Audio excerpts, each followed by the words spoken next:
Menurut saya itu kabar yang baik ya, walaupun memang jumlah pemotongan diskonnya itu nggak sebesar tahun lalu, tapi saya pikir insentif apapun yang diberikan dalam kondisi seperti saat ini, saya pikir harus disambut dengan positif dan dicoba untuk dimanfaatkan semaksimal mungkin gitu, karena memang kita juga dengar kabar bahwa tahun lalu itu pemanfaatannya itu belum terlalu maksimal. Jadi kalau ada usaha pemerintah untuk memperpanjang periodenya ini ya sebisa mungkin dimanfaatkan oleh semua pihak dengan maksimal.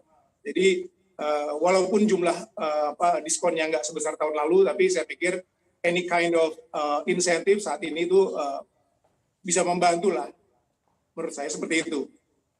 Oke, any kind of insentif ini masih sangat diperlukan begitu ya. Kalau Pak Ignas, seperti apa Anda melihat terkait dengan insentif baru ini yang dipotong 50%, apakah akan tetap efektif nantinya untuk menaikkan penjualan properti?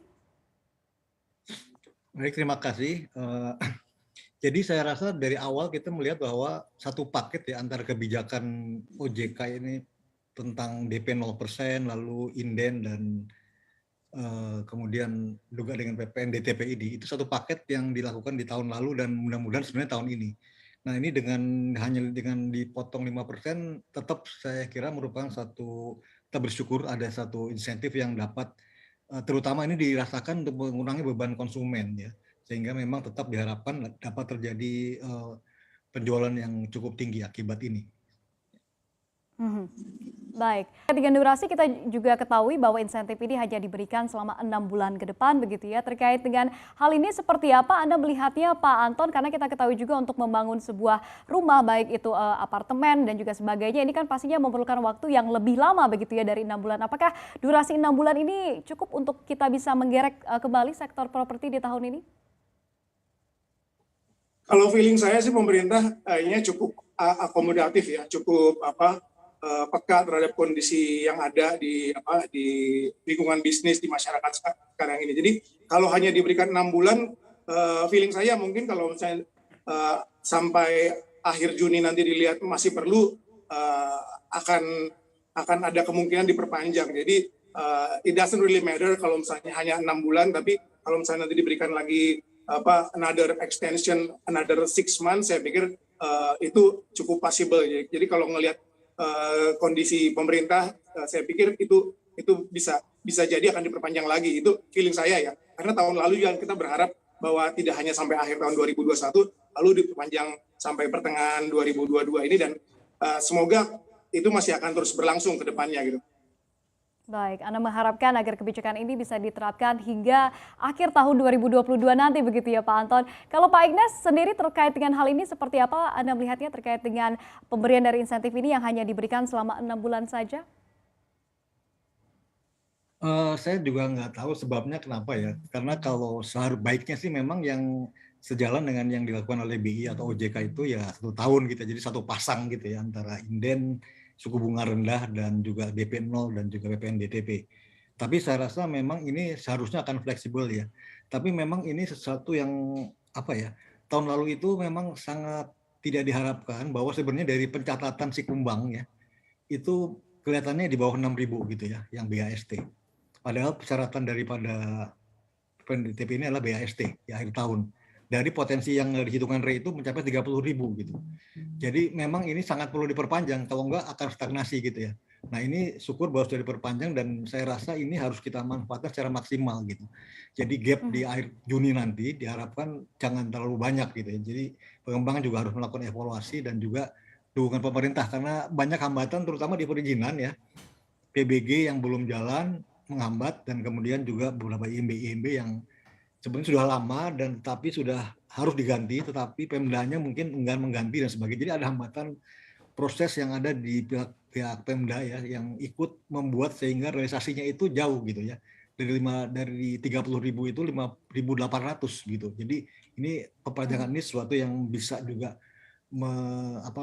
mengatasi masalah ini sekaligus juga memberikan kesempatan untuk naiknya penjualan. Harapan kami memang ini fleksibel ya. Kita lihat situasi gitu ya, nanti tahun Juni bagaimana gitu. Mudah-mudahan ini menjadi sesuatu yang bisa diperpanjang lagi gitu. Ke Pak Ignas terlebih dahulu terkait dengan katanya bunga KPR dan juga KPA yang masih mahal atau masih tinggi di negara kita. Nah, seperti apa Anda melihatnya? Ya, eh, memang kalau di Indonesia ini yang namanya net interest margin ya, jadi selisih antara sebenarnya nggak terlalu murni begini, selisih antara BI rate dengan suku bunga KPR itu kan cukup tinggi ya. Di Indonesia itu rata-rata sekitar 5% minimal, dan di negara-negara ASEAN itu ada yang hanya 2% dan sebagainya. Jadi kita sebenarnya masih cukup tinggi gitu, karena mungkin juga karena risiko-risiko yang harus dihadapi oleh perbankan ya, kita juga bisa memahami gitu. Nah, tapi di dalam tahun yang 2021 itu rasanya sih kalau dari data kita bunga-bunga itu sudah yang cukup rendah di bawah 10% ya. Jadi biasanya kan di atas 10%. Jadi yang sudah tinggal digit itu juga sudah banyak gitu. Jadi pada tahun 2021 ini sebenarnya perbankan sudah melonggarkan tingkat bunga gitu ya. Artinya karena kondisi-kondisi yang makro dan lain-lain itu masuk juga yang di rate yang cuma 3,5% dan lain-lain, juga inflasi dan lain-lain, itu menyebabkan memang bunga itu sudah pada prestasi kalau nggak salah sepanjang perjalanan itu yang cukup rendah gitu ya. Jadi saya rasa ini akan berbenturan dengan biaya-biaya yang dihadapi oleh perbankan dengan adanya NIM tadi gitu ya. Jadi kalau mau turun lagi rasanya sih perbankan juga harus berhitung ulang gitu ya. Karena risiko-risiko dia selain dari gejolak luar, juga kemampuan perbankan untuk memperoleh sumber dana jangka panjang yang dia butuhkan gitu. Ini bersaing sendiri antar bank itu memang bersaing dalam rangka memperoleh sumber dana jangka panjangnya untuk membiayai KPR yang memang sumber dana jangka panjang yang pendek ya, yang sekarang banyak untuk biaya KPR yang berjangka panjang gitu. Jadi itu adalah persaingan sendiri. Jadi di perbankan itu ada permasalahan yang cukup kompleks sehingga suku bunga itu kadang-kadang nggak bisa terlalu dekat dengan 3,5% gitu ya di Indonesia gitu ya. Itu yang menjadi masalah gitu. Nah, tapi rasanya memang sudah cukup rendah gitu pada tahun yang lalu gitu. Nah, saya rasa itu alasannya ya. Jadi, tapi kombinasi daripada suku bunga yang cukup rendah sekarang, kemudian DP 0, non-inden payment, kemudian PPN DTP, itu mestinya masih memberikan dampak yang signifikan terhadap pembelian rumah di tahun 2022, minimal sampai bulan Juni gitu ya, kira-kira gitu ya. Oke, Nah, baik. pertanyaan Kalau Pak kedua Anton ini, sendiri melihat seperti apa terkait dengan bunga KPR dan juga KPA yang masih dinilai mahal saat ini?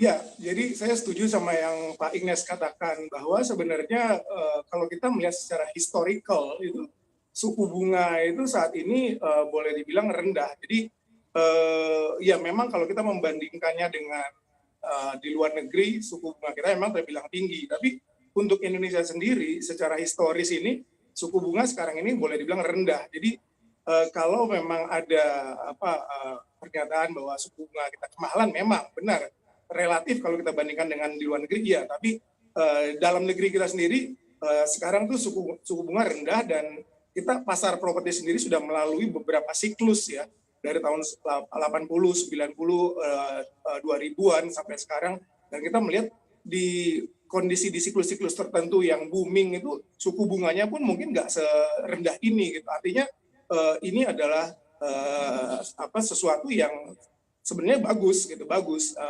Memang kembali lagi kalau dibandingkan dengan di luar negeri suku bunga kita rendah dan memang membutuhkan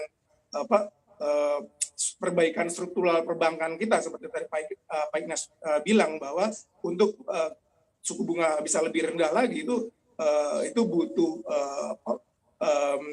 perbankan kita melakukan restrukturisasi moneter kita ya, untuk bisa seperti di luar negeri suku bunga itu rendah.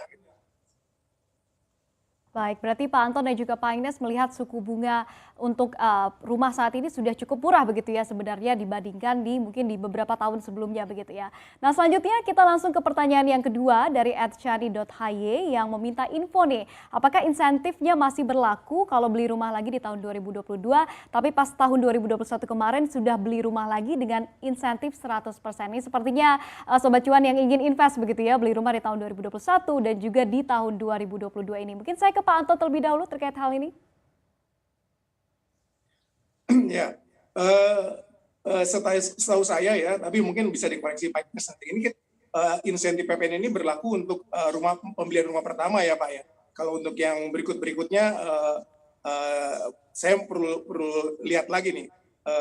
Tapi yang jelas gini, kalau memang tujuannya buat investasi, saya pikir ya walaupun nggak mendapat insentif PPN seperti tahun lalu, tapi kalau saya melihatnya waktu-waktu sekarang ini ya, kalau ya sejak tahun 2020 lah itu sebenarnya waktu yang tepat untuk membeli kalau kita punya dana yang istilahnya berlebih lah, likuiditas kita cukup tinggi untuk membeli, karena sampai sekarang ini boleh dibilang harga properti itu masih di bawah ya, jadi belum ada kenaikan-kenaikan seperti di periode normal. Jadi kalau invest di waktu-waktu seperti sekarang ini, harapannya gain yang akan didapat untuk waktu-waktu ke depan itu masih cukup tinggi. Saya pikir seperti itu.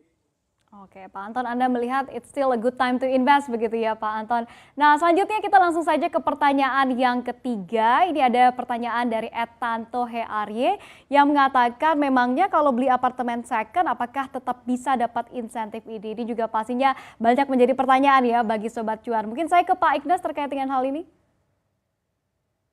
Gini, terkait dengan yang kedua tadi ya, saya belum membaca PMK-nya ya, saya mau baca. Karena itu kan rumah pertama waktu itu dikeluarkan berdasarkan PMK PPN DTP 2021 gitu ya. Nah, kalau keluar lagi PPN DTP 2022 itu apakah juga nyambung bahwa yang dulu udah pernah sekarang nggak boleh gitu? Atau ini lembaran baru gitu? Yang 2022 boleh satu rumah? Saya belum baca tuh kebetulan.